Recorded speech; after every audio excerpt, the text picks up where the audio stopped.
Salut les curieuses, salut les curieux. Aujourd'hui, je vais répondre à une question qui m'a été posée par Alice.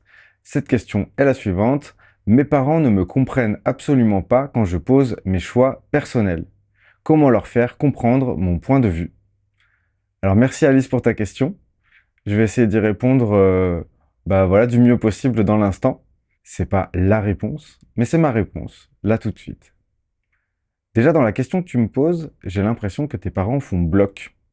Et que donc, pendant ton éducation, ça a dû être le cas. Tu as eu un bloc parental qui t'a fait face et qui a pu couper certains de tes élans euh, pour ton bien, peut-être. C'était peut-être ça sur le papier, pour ton bien. Là où ça m'amène, c'est au niveau du rôle des parents. Les parents deviennent parents du jour au lendemain. Je ne sais pas si tu es l'aîné de ta fratrie, voire même si tu es enfant unique, mais les parents ne sont pas préparés à être des parents. Et en ça, je crois qu'ils ont très très peur d'être pris en flagrant délit, la main dans le sac, d'ignorance de leur rôle de parent. Et pour tenir ce rôle de parent, eh bien, à des moments, ils vont avoir besoin de raccourcis. Ils vont avoir besoin d'être sur des voies tellement empruntées qu'elles ne contiennent pas de danger.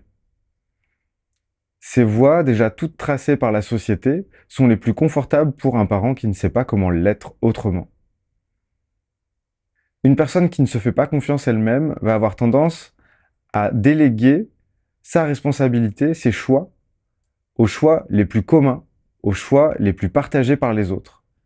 Ainsi, il remet sa responsabilité au sein du collectif, prenant le moins de risques possible de voir ce risque se transformer en une mauvaise décision, en un mauvais choix, un mauvais conseil.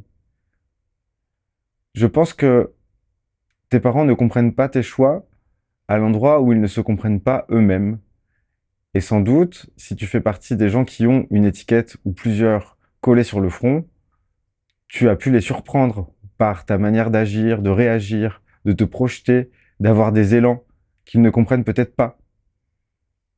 Peut-être ont-ils eux aussi des étiquettes inconnues qu'ils n'ont pas envie de rencontrer, qu'ils ont poussées en dehors de leur vie, qu'ils ont mis à l'écart pendant toute leur vie jusqu'à maintenant. Pour accepter de recevoir une étiquette sur son front, je pense qu'il faut être un peu prêt, ou alors, le cas échéant, être au bout de son système précédent. Pour expliquer un élan personnel qui dissonne des voies les plus utilisées par les autres, il ne faut pas être convaincant, mais je pense qu'il faut être convaincu.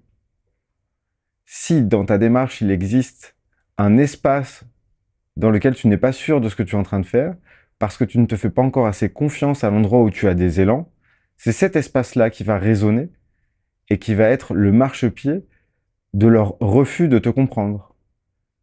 Si dans ta manière de poser ton choix, tu es intégralement en accord avec ce choix, non pas parce que tu sais que ça va être une voie facile, une voie à coup sûr couronnée de victoire, mais parce que tu sais que c'est ton élan, parce que tu prends la responsabilité de cet élan à 100%. À ce moment-là, tu vas poser quelque chose qui ne demande pas de remarques. Tu vas évoquer un fait, ton élan, c'est ça.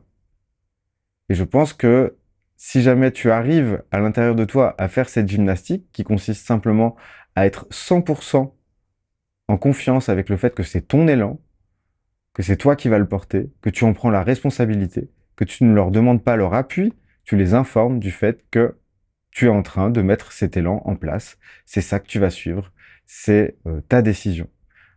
C'est très subtil, mais tant qu'il restera un petit peu de doute à l'intérieur de toi, je pense qu'il y aura de l'espace pour refuser ce que tu es en train de faire et t'indiquer le bon chemin, la meilleure voie, celle qu'il te faudrait emprunter pour te mettre à l'abri. Le rôle d'un parent, c'est de mettre son enfant en sécurité. Si son enfant n'est pas en sécurité, je pense qu'il est en panique à l'intérieur de lui, qu'il a l'impression d'avoir fait un mauvais travail de parent. Donc, c'est assez souvent le cas. Les parents vont avoir des recadrages, des réponses, des remarques qui vont toujours aller dans le sens de la sécurité de leurs enfants, de manière à ce que leurs enfants ne soient plus dans le besoin d'avoir des parents. Puisqu'à l'endroit où ils sont parents, ils sont fébriles, surtout dans les difficultés que rencontrent leurs enfants et qu'eux-mêmes n'ont pas vu, n'ont pas traité, n'ont pas rencontré chez eux. Un enfant, beaucoup de parents le disent en tout cas, ça fait résonner chez les parents tout ce que les parents n'ont pas réglé pour eux-mêmes. Et à cet endroit-là, comme pourrait le faire un professeur dans une classe qui perd le contrôle et qui se met à hurler, à cet endroit-là, ils ne sont pas tranquilles et ils vont souvent peut-être opter pour quelque chose qui serait autoritaire parce qu'ils ne comprennent plus comment avoir de l'autorité. Voilà, j'espère que cette réponse éclairera un petit peu ta situation de façon différente. Merci d'avoir regardé cette vidéo. Tu peux t'abonner à la chaîne, tu peux laisser en commentaire des questions auxquelles tu voudrais que je réponde. Je te dis à bientôt et surtout n'oublie pas, la curiosité est un joli défaut. Salut!